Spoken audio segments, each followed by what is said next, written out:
Fala, galera, bom dia, eu de novo. Bora, bora, bora, bora. Entrar aí para a gente poder dar sequência da nossa aula, beleza? Vamos lá. Arrocha, galera, tô esperando o pessoal entrar para a gente poder começar. Já vou compartilhar a tela aqui, deixar prontinho lá no projeto de texto para a gente poder dar sequência, beleza? Vamos lá.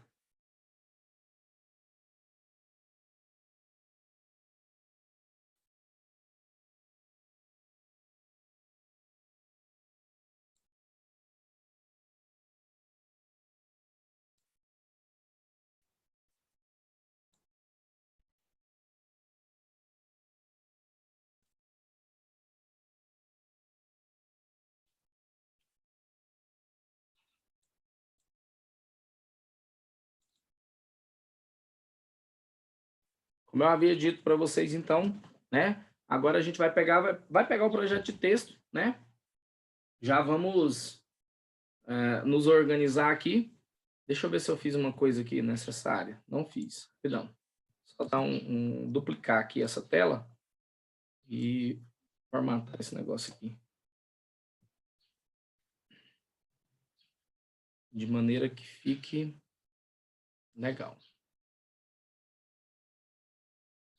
Agora vocês estão me vendo trabalhar o projeto de texto aqui, tá, galera? Né? Pronto. Deixa eu alinhar isso aqui.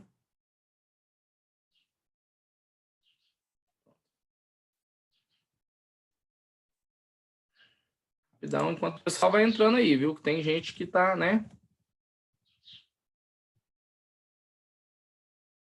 Ah, então é assim que ele faz. Ele sabe mexer no PowerPoint.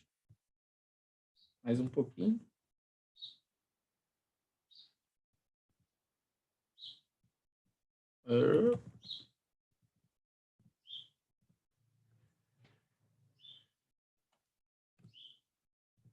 Não, tem que pôr um espaço mesmo. Aqui também eu vou pôr um espaço. Aqui tá beleza. Então temos aí um parágrafo de introdução, né? Bom, galera, então a ideia do nosso projeto de texto era justamente isso aqui, né? Olha só. Como contextualizar a ação, então, eu resolvi utilizar aí a primeira revolução industrial, né? Porque é o mais remoto, é o início de toda essa mudança que tem ocorrido no mercado de trabalho, ok? Eu achei mais pertinente para a introdução, né? E aí, olha só. A primeira revolução industrial, que ocorreu no final do século XVIII, trouxe ao ser humano um temor antes inexistente, o medo de ser substituído pela máquina. Pegou? Eu só o quê? Contextualizei relacionando com o tema. Mas por que desse medo? Aí, olha só. Desde então, né? E aqui eu tenho uma raiva de quando eu faço isso. Vírgula aqui, gente, ó. Quando a gente produz o negócio, nunca dá certo 100%, né? Mas vamos lá. Desde então, o homem segue com essa insegurança mediante ao futuro do trabalho, no que tange o fenômeno da constante automação dos processos e os prejuízos gerados para os aspectos sociais. Então, quer dizer, o homem segue com a insegurança de quê? Porque, olha só, como que vai ser o trabalho no futuro? Né? Por quê? Porque, ó, no que tange a questão do quê? Do fenômeno da constante automação. Por quê? Porque o trabalho, os processos, eles estão cada vez mais ficando automáticos. Daqui a pouco, eu não vou precisar mais do homem para poder produzir. E como é que vão ficar os aspectos sociais? A sociedade, como que ela fica nessa situação? Porque tudo que é voltado para o comércio é voltado para as pessoas. Mas se eu não tenho pessoas produzindo, como que eu vou ter pessoas recebendo para poder o quê? Para girar esse mercado de produção. Então, essa é a grande problemática que a gente tem aqui e que eu acabei de mostrar para vocês, certo? E aí agora a gente vai para a parte de recorte temático. Lembrando que isso aqui que eu faço para vocês são sugestões, tá? São sugestões, e aqui não ficou legal ainda, tá? Por que não ficou legal? Olha isso aqui. Eu posso subir mais, ó. Pôr ele aqui no meio e dar seta, né? Um pouquinho mais distante aqui. Esse aqui está no meio, esse aqui não está no meio. Pode subir mais um pouquinho. Gente, Que são os males do home office, né? A gente vai terminando de ajustar o negócio aqui à medida que a gente vai vendo. Olha isso. E aí, então, eu trago aqui o quê? O recorte temático, os argumentos que eu vou desenvolver. Primeiro, olha só. A origem desse negócio, dessa preocupação do homem. O homem sempre se preocupou, por quê? Porque ele nunca teve conhecimento suficiente. Poucas pessoas têm conhecimento a respeito do quê? Das tecnologias. Conhecem de fato como é que o negócio funciona. Então, olha aqui, ó. Essa realidade é fruto inegável da elitização do acesso à educação e traz como consequência a marginalização profissional de uma grande parcela da sociedade brasileira. Então, quero que vocês entendam isso, né?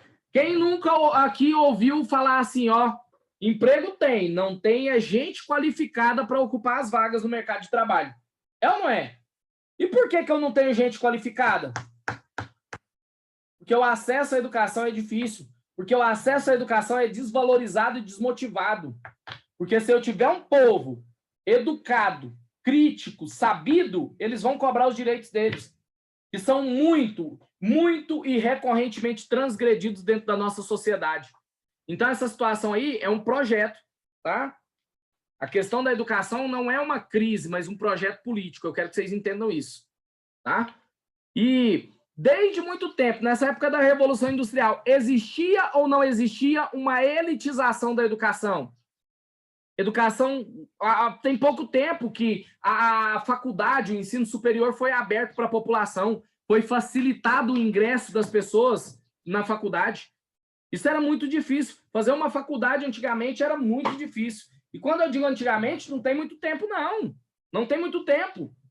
Quando eu terminei meu ensino médio em 2002, olha para vocês verem, em 2002, eu não pensava em fazer uma faculdade. Por quê? Porque era difícil. Eu estudei minha vida toda em escola pública. Eu não tinha... Eu fiz besteira aqui agora.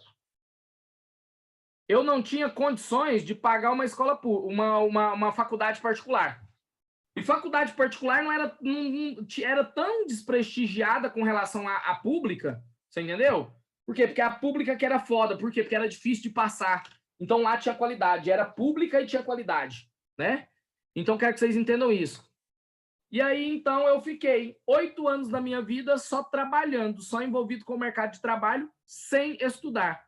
Acabei por me tornar o quê? Fiz um curso profissionalizante, né? Fui trabalhar em um escritório, depois me tornei vendedor de material de construção, mas vendedor não é profissão, né? Eu não tenho, entendeu? Uma ciência que estuda essa questão das vendas, né? Então, não tem uma faculdade, essa coisa toda. E eu queria um curso que tivesse uma faculdade.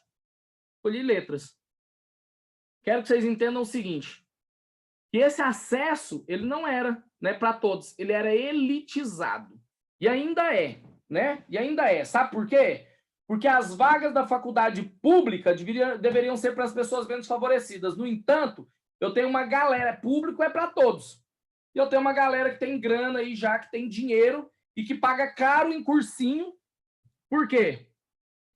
Porque pagar, por exemplo, sei lá, 2.000, 3.000 reais de mensalidade num cursinho foda para poder garantir a aprovação do meu filho é muito mais barato do que pagar uma faculdade de medicina particular durante 4, 5, 6 anos. Tá entendendo o que eu tô querendo dizer para vocês? Pagar um cursinho caro, um cursinho de qualidade, é investimento para poder garantir a aprovação numa faculdade que seja o quê?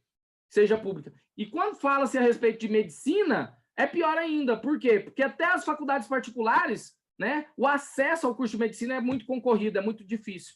Então, quero que vocês entendam isso. Essa questão aqui, ó, da elitização do acesso à educação é a causa dessa problemática minha aqui. Por quê? Porque se está tudo sendo automatizado e as pessoas não têm conhecimento, elas vão ficar fora do mercado de trabalho. Esse é o grande problema. Beleza? E aí, qual é a grande consequência? Se eu tenho um grande problema, tem uma grande consequência, né? A marginalização profissional de uma grande parcela da sociedade brasileira por falta de qualificação para assumir esses novos empregos. Ficou claro para vocês isso? Sim ou não? Interage comigo aí no chat.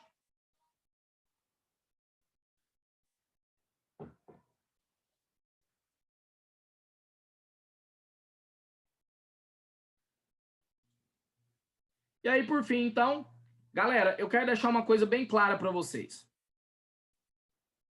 A partir do momento, e agora eu vou até tirar a apresentação aqui, cadê? Tira. A partir do momento que você fez isso aqui, ó, olha só. Essa realidade é fruto inegável do quê? Da elitização do acesso à educação. O que você fez aqui? Você acabou de trazer para mim o D1, seu primeiro argumento, sim ou não? Vamos colocar ele aqui dessa cor, ó. E traz como consequência o quê? A marginalização. Nossa, gente, tá difícil hoje ainda eu operar esse negócio aqui. A marginalização de uma grande parcela, né? A marginalização profissional de uma grande parcela da sociedade brasileira. O que é isso aqui, gente? Esse é o meu segundo recorte. Então, quero que vocês entendam que é o meu D1 e o meu D2, certo? Só que isso aqui não é só o meu D1 e o meu D2. Eu quero que vocês entendam isso. Isso também é o seu posicionamento. É o que você acha que é a causa e o que você acha que é a consequência. Aonde você vai provar isso para o seu leitor? Aonde você vai convencer o seu leitor? Lá no desenvolvimento. Então, aqui, você colocou suas teses, seus argumentos, é o que você vai desenvolver. Então, eu quero que vocês entendam o seguinte, sua tese está marcada quando você coloca isso aqui também. Tá bom? Para fins de efeito do Enem, é aceitável isso aqui. Por que eu coloco aqui tese aqui e faço esse fechamento do parágrafo aqui e eu estou ensinando vocês a fazer dessa forma? Por quê? Porque é o seguinte, o corretor pode até ficar confuso em alguma situação aqui, mas a hora que você adianta, né, o seu posicionamento, né, contrário à problemática do tema e favorável à solução desse problema para a sociedade se ver livre dele, não tem como dizer que isso aqui não é um posicionamento. Então, você se posiciona 3 vezes nesse parágrafo de introdução para o seu corretor não ter como falar que você não se posicionou. Primeira vez, quando você coloca a antecipação do D1. Segunda vez, quando você coloca a antecipação do D2. E terceira vez, quando você fecha o seu parágrafo, você entendeu? Afirmando que é necessário resolver o problema para a sociedade se ver livre dele. Então, você tem 3 momentos que você está argumentando. Professor, mas isso não é argumentação demais, não? Não. Porque a sua redação é o quê? Pode ser 2 causas ou precisa ser uma causa e uma consequência? Beatriz, pode demais, tá? Aí vai depender do seu domínio, certo? Você pode dizer, ó, que é causado por isso, além disso. E aí você perceba o seguinte, olha só.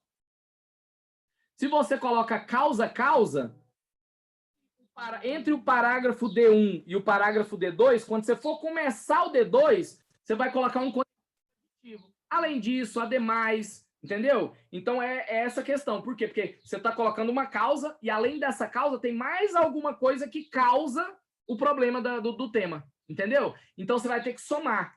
O conectivo, obrigatoriamente, que você vai usar no início do seu parágrafo de D2 é um conectivo aditivo, certo? Que dá a ideia de adição, de soma. Você vai somar mais um fator que colabora para a problemática do tema. Ficou claro? Aí fica da forma que vocês acharem melhor, né? Pode ser causa-consequência, que é a ideia do nexo causal, ou pode ser causa-causa, mostrando as origens do problema. Tranquilo?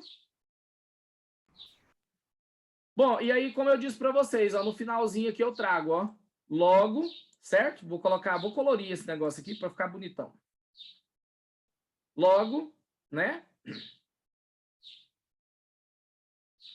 Diante do exposto, é notória a necessidade da elaboração de públicas voltadas para a reversão desse quadro problemático. Olha isso. Olha o que eu fiz. Certo? De modo a formar uma sociedade mais qualificada no âmbito profissional. Pronto, acabou. Né? Não tem como, olha só, a partir do momento que a gente faz isso aqui e monta uma introdução como essa aqui, porque, olha só, o projeto de texto aqui, eu já fui colocando as informações de maneira a formar o quê? O parágrafo. Mas você pode só colocar lá, por exemplo, na contextualização, primeira revolução industrial, na afirmação e problematização do tema. Aí você vai falar do quê? Insegurança com relação ao futuro do trabalho e às relações sociais. Pronto, né? Qual que é o problema? Você só põe o problema ali. Qual o problema do tema? Né? O ser humano não tem uma perspectiva de trabalho, de ocupar um cargo de trabalho no futuro. Por quê? Porque ele não tem, né, formação. E aí, então, recorte. No D1, vou falar da elitização do acesso à educação. No D2, marginalização profissional de uma grande parcela da sociedade brasileira. E aí, no final, você fala, na tese, você sempre sabe que é o quê? Conectivo conclusivo, tá aqui, ó. Necessidade de mudança e o benefício para a sociedade. Pegou? E aí, o que eu aconselho a vocês? Fechem todos os parágrafos, a introdução, o D1 e o D2, tá? Com essa ideia aqui, ó, conectivo conclusivo, necessidade de mudança e benefício para a sociedade. Por quê? Porque você está sempre reafirmando a melhor tese que você tem. Você está sempre reafirmando a melhor tese que você tem na redação.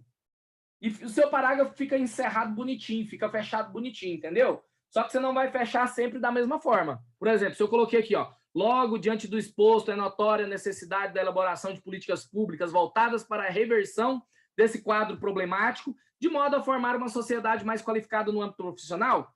Aí lá no D1 você está falando de quê? Elitização da educação, certo? Portanto, fica evidente a necessidade, né, de desconstrução dessa ideologia de elitização do acesso à educação para que a sociedade se torne mais harmônica e igualitária. Pronto! Você entendeu? Você disse a mesma coisa com outras palavras relacionado com o parágrafo que você está criando. Você entendeu?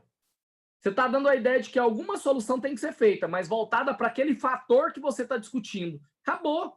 Conectivo conclusivo, necessidade de mudança, benefício para a sociedade. Fecha o parágrafo sempre assim, que você vai se dar bem na questão da tese.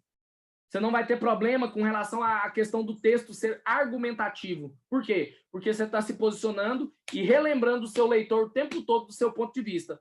No final, não sobra outra situação, senão ele estar convencido do que você disse. Esse é o objetivo. Ficou claro para todos? Sim ou não?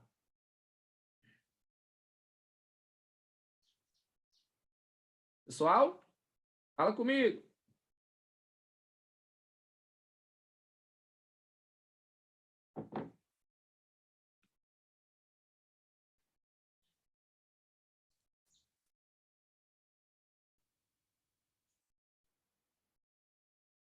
Beleza.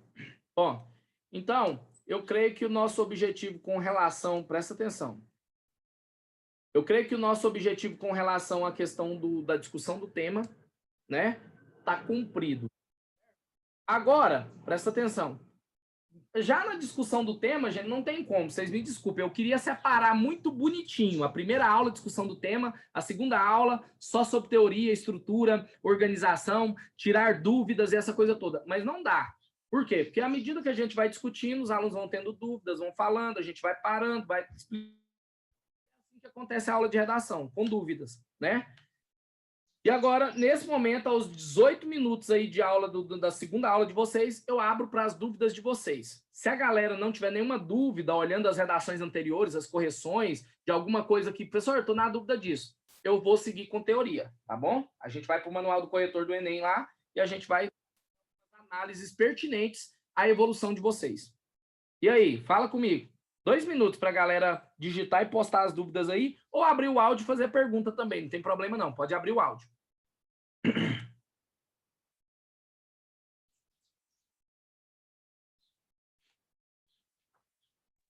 Nada? Professor, Fala aí, meu brother. aqui eu tive dúvida na questão se eu não me engano, da redação que a gente fez sobre, se eu não me engano, desastres ambientais, com necessária construção de uma consciência ecoambiental no Brasil. Ecoambiental, certo.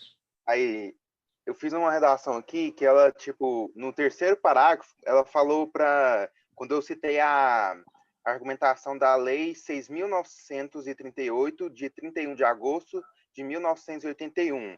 Aí eu falei aqui sobre a ação governamental na manutenção do equilíbrio ecológico, considerando o meio ambiente um patrimônio público a ser necessariamente assegurado e protegido, tendo em vista o uso coletivo. Aí nessa parte, ela pediu para aprofundar a argumentação. Eu não entendi por quê.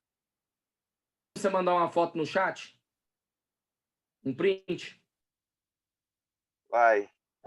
Já tentei umas vezes aqui, não sei se tem como não, deixa eu ver. No meu WhatsApp, manda no meu WhatsApp. Beleza. Tá aqui, ó, meu WhatsApp tá aí, ó, o número. Quer ver? Vai aparecer. Se o computador resolver, né? Porque ele não tem memória, tem uma vaga lembrança. Tá aqui, ó. Manda para mim aí agora. Enquanto isso, se alguém tiver outra dúvida aí, pode ir jogando enquanto ele organiza aí, tá? A hora que eu receber aqui, vou abrir e vou mostrar para vocês. E aí a gente já tira a dúvida dele e vai se organizando aqui, ó. Eu tô tranquilex. Matheus já tá 960, Matheus?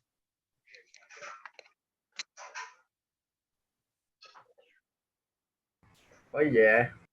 É, né? Tô vendo. O cara tá foda já, velho. Ah, lá em cima. Bom, deixa eu descompartilhar isso aqui, galera. Deixa eu ver quem tá aqui comigo. Andressa, tá tudo de boa? Tá tudo tranquilo aí? Agora eu vou começar a falar com o povo, né? Sim ou não?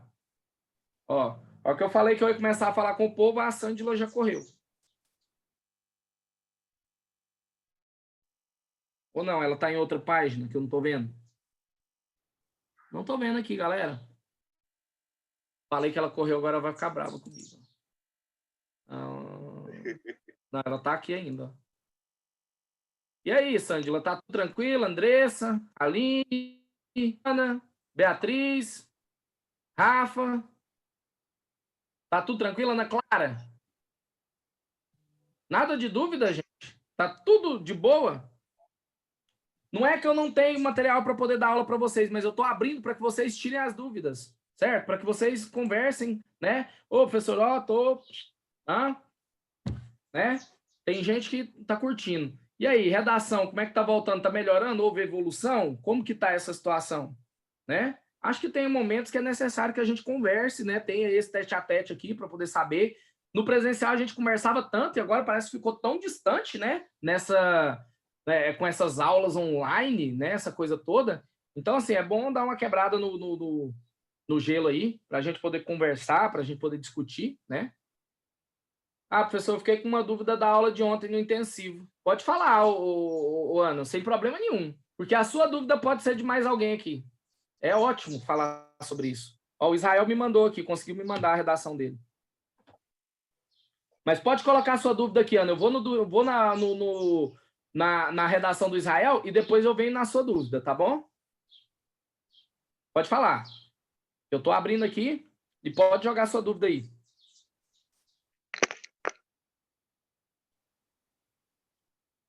Estou ouvindo.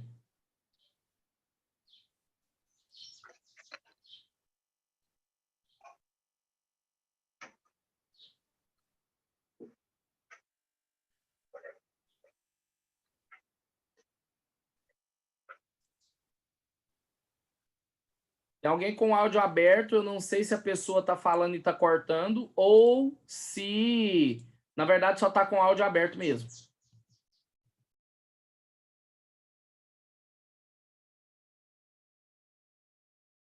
Ana, pode digitar a sua dúvida, ou então manda para mim no WhatsApp, Ana, do jeito que você achar melhor, tá?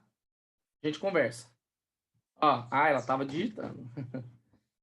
É porque o senhor estava falando de não poder copiar os dados da coleção. Aí eu fiquei em dúvidas de se podia colocar o tema exatamente como ele está na proposta, na hora da redação, ou se tem que dar uma mudada para não ficar totalmente igual. Essa dúvida sua é mais rápida do que a do Israel, já vou falar. Se couber exatamente como está, não tem problema, tá? Mas se você conseguir encaixar dentro da sua estrutura textual, tem que estar sintaticamente organizado, certo? Por exemplo, como eu mostrei aqui agora há pouco, olha só, nesse tema que eu fiz a introdução aqui, eu não consegui colocar o futuro do trabalho, 2 pontos, automação e aspectos sociais, certo? O que eu consegui fazer? Olha aqui. Ó, desde então, o homem segue com essa insegurança mediante ao... Olha aqui as partes onde eu coloco as palavras-chave do tema. Olha aqui, ó. Futuro do trabalho, tá vendo aqui? E aí eu vou destacar de vermelhinho para você ver aonde que eu contemplei o tema. No que tange o fenômeno da constante automação, olha aqui, ó. Olha só, certo? Dos processos e o prejuízo para os aspectos sociais. Percebeu? Que eu não consegui colocar o tema na íntegra, mas eu bati, olha só, eu bati todos os 3 elementos da frase temática, ó. Futuro do trabalho, automação e aspectos sociais. estão presentes aqui dentro. Tá vendo isso? Nossa, o WhatsApp agora cortou minha voz legal. Vai ficar uma gravação bonita, porque um punhado de mensagem chegando, uma galera que manda mensagem. Então, eu quero que você entenda o seguinte. Eu peguei a frase temática, vi quais eram as palavras-chave que eu deveria ressaltar aqui para poder ter uma abordagem completa do tema. Então, futuro do trabalho, automação e aspectos sociais. Esses são os termos que eu devo abordar. E não deu para colocar exatamente como estava, mas eu coloquei aqui por quê? Para poder trazer uma abordagem completa do tema dentro da minha introdução.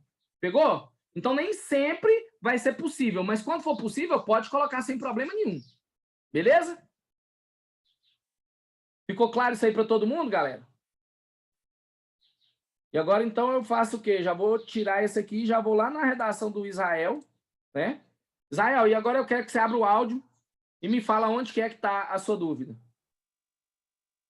Onde ela mandou aprofundar na argumentação aqui, é isso? Isso mesmo. Então tá, vamos dar uma olhada no seu parágrafo, então? Ademais, cabe mencionar a Lei 6.938, põe um ponto aqui, porque tem um ponto, tá? Para separar o milhar da centena, sempre, né?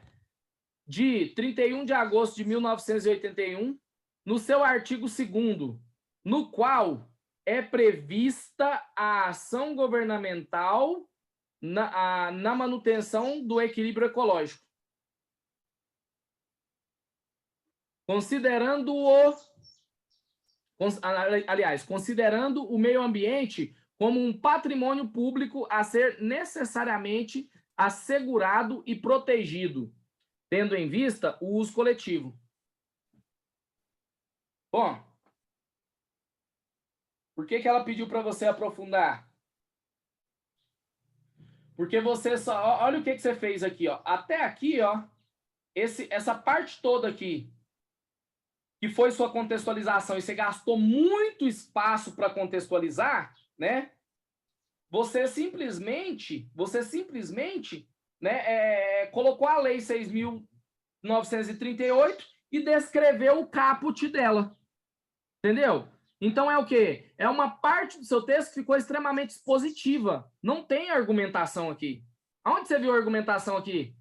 Você só informou que a Lei 6.938 ela resguarda lá no seu artigo 2º o quê? Uma previsão de que o governo tem que manter o equilíbrio ecológico. Por quê? Porque o meio ambiente é patrimônio público, você entendeu? E se é patrimônio público, é de direito de todos.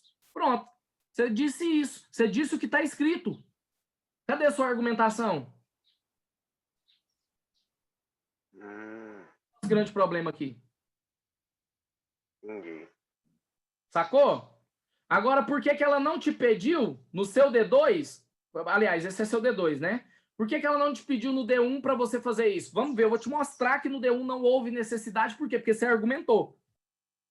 Insta a ressaltar mormente, quer dizer, primeiramente, que o dia do esgotamento da Terra representa, segundo cientistas do Greenpeace, olha aqui, você pegou e fez o quê? Você citou uma pesquisa do Greenpeace, certo?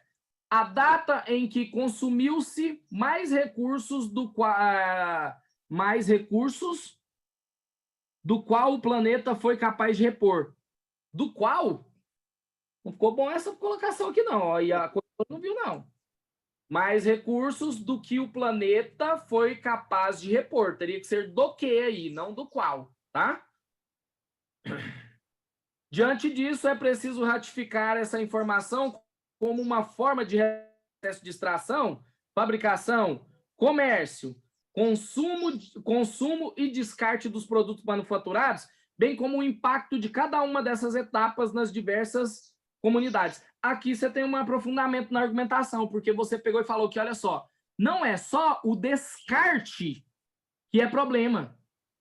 Todo o processo, desde a extração da matéria-prima até o descarte, impacta no meio ambiente. Então, é necessário se observar tudo e não focar só no descarte. Percebeu isso? Que existe uma argumentação um pouco mais profunda aqui, que tem muita gente que fala a respeito do quê? De jogar lixo no meio ambiente. Mas ninguém percebe que, desde a extração da matéria-prima, até o final do processo, que é o descarte daquele produto manufaturado que não presta mais, que é lixo, se tornou lixo, né? Todo o processo impacta no meio ambiente. E quando você diz isso aqui dentro do seu texto, você aprofundou na argumentação. Percebeu? Sim, percebi. Ficou claro para todos vocês essa questão? O que é aprofundar na argumentação? Aqui, ó, seu parágrafo ficou praticamente um parágrafo expositivo. Você entendeu? Por isso que ela te tirou alguns pontos aqui. Quanto? 160? 160 aqui, ó. Sabe por que ela te tirou 160? Porque a sua contextualização aqui, apesar de ser, ó, legitimada e pertinente, ela não foi produtiva para a sua argumentação. Pegou? Ela não produziu uma argumentação, ela só produziu exposição. Então é por isso que você foi penalizado aqui na competência 2 com 160 pontos. Como está previsto no manual do corretor. Olha aqui, ó. Vou mostrar para vocês.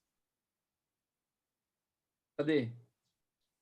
Área de trabalho, redação, competência 2, Enem, competência 2. Tô abrindo aqui, galera. Já vou compartilhar com vocês. Aí você vai entender por que é que você caiu no nível 4 com esse parágrafo aí. Olha isso.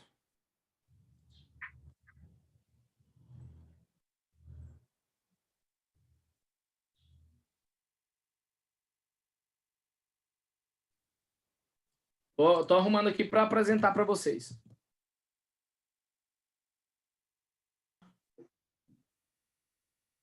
Olha aqui.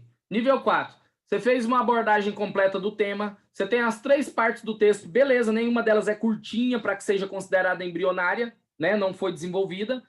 Você tem um repertório que é legitimado, que é uma lei, está dentro do direito, é legitimado, né? Ele é pertinente ao tema porque ele fala do meio ambiente e ele fala da proteção do meio ambiente, só que ele é sem uso produtivo. Por quê? Porque ele não gerou uma argumentação, ele gerou só uma exposição. Pegou? Então, por isso que a sua nota na competência 2 é 160, você está no nível 4. Se ele tivesse produzido uma argumentação, olha aqui para você ver, ó, ó. Com uso produtivo, se ele fosse legitimado, pertinente e com uso produtivo, sua nota era 200. Faltou só trazer uma argumentação consistente. O que aconteceu no primeiro, mas não aconteceu no segundo. Ficou claro isso aí? É o que aconteceu na outra redação que eu te mandei, que eu tirei 940. Não teve esse erro. Não teve Só esse teve problema. gramatical. E aí você pegou e fechou a competência 2, não foi? Foi. Eu quero que vocês entendam isso.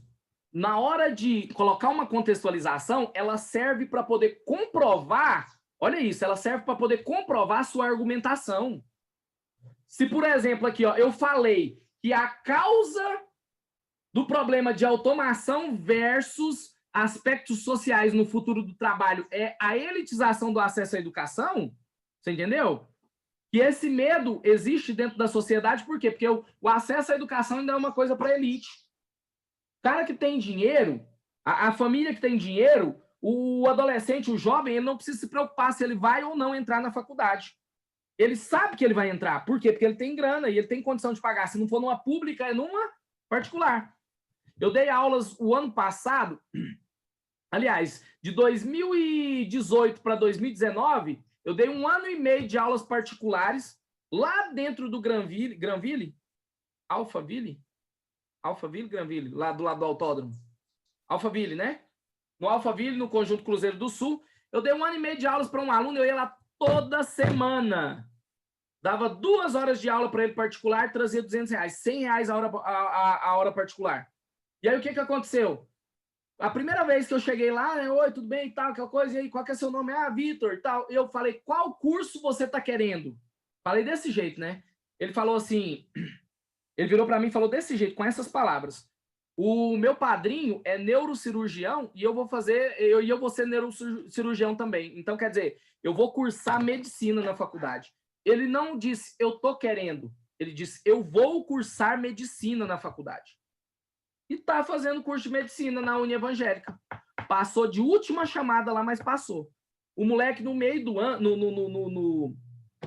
no final do ano de 2019, chegou lá para poder ver o tema não era nada do que ele esperava, ele apavorou, ficou nervoso, foi lá, fez a prova desesperado, sobrou 30 minutos para ele poder fazer a redação, e isso que eu quero que vocês entendam, sobrou 30 minutos para ele poder fazer a redação, ele fez a redação direto na folha definitiva, sem fazer rascunho, sem revisão textual, e tirou 900. E aí a nota dele deu para a última chamada na Univangélica. Só para vocês terem uma ideia, em medicina. E só foi isso, por quê? Porque ele foi muito mal em biologia. Biologia e física, se eu não me engano. Então, quero que vocês entendam isso. Quero que vocês entendam isso, tá? É que essa situação, né, de produção, ela depende muito disso. Como que eu seria capaz de orientar o Israel se ele não tivesse trazido para mim uma redação corrigida, que diga-se de passagem, né? Que diga-se de passagem, que construção legal. Cadê essa redação? Que construção legal. Olha, você vê. Um texto que está bem estruturado. Problemas aqui são mínimos. Olha só que com o tempo ele vai se organizando, ele vai entendendo o que está acontecendo aqui, mas ele já está com uma nota 900 mais, gente. Gente, uma nota 900 mais aí numa redação do Enem, principalmente com a Alexia, eu vou falar uma coisa para vocês. Você está muito bem de redação, né? E aí a gente tem que aparar os probleminhas. Olha aqui, ó. Conscientização. Um desvio de ortografia. Tá vendo? Aqui. Contexto. Czinho tem que estar do tamanho do O, senão ele é considerado maiúsculo, né? Percebeu? Uma adequaçãozinha aí. Aqui. Exemplos. Aí você põe vírgula e não põe... Aí exemplos, faltou um como aqui, né? É a ausência de uma palavra. Tá lá na competência 1. Aqui. Probleminha de ausência de palavra de novo. Por conta de quê? De prejudicar a regência. Quem necessita, necessita de algo, né? No caso de mudanças. Beleza? Uma vírgula aqui e outra vírgula aqui. Então, o que nós temos? 1, 2, 3, 4, 5 desvios, tá certo? E eu acho que ela nem contou, ela só te orientou aqui, ó, porque ela nem contou, porque ela te deu 160.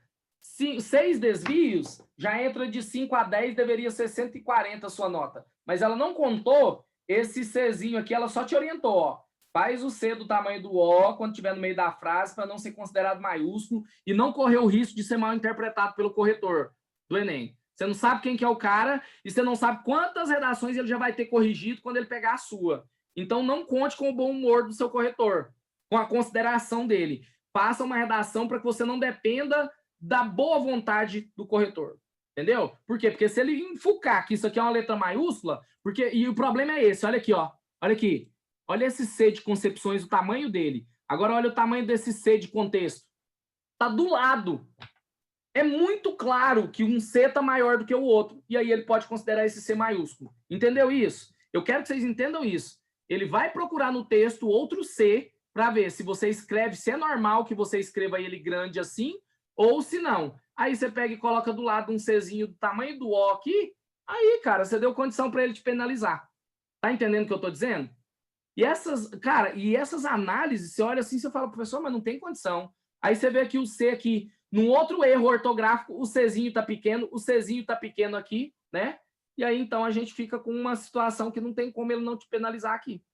Mas ela foi camarada. Apesar de ter visto isso aqui, ó, ela não te cobrou por ele, tá? Por que eu tô te falando que ela não te cobrou por ele? Porque a gente tem uma tabela de correção. Né? A gente tem uma tabela de correção. Na próxima aula eu vou mostrar para vocês essa tabela de correção para vocês entenderem. Menos de 1 minuto. Espero que vocês tenham aprendido um pouco mais hoje, tá bom? E qualquer dúvida pode me chamar a qualquer momento que eu estou a postos e pronto aqui para poder ajudar vocês. Valeu, galera. Muito obrigado a todos vocês.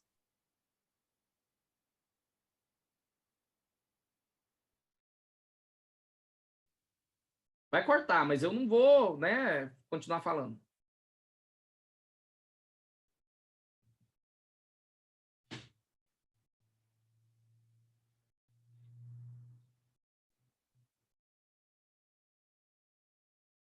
Não sirvo para lidar com essa situação.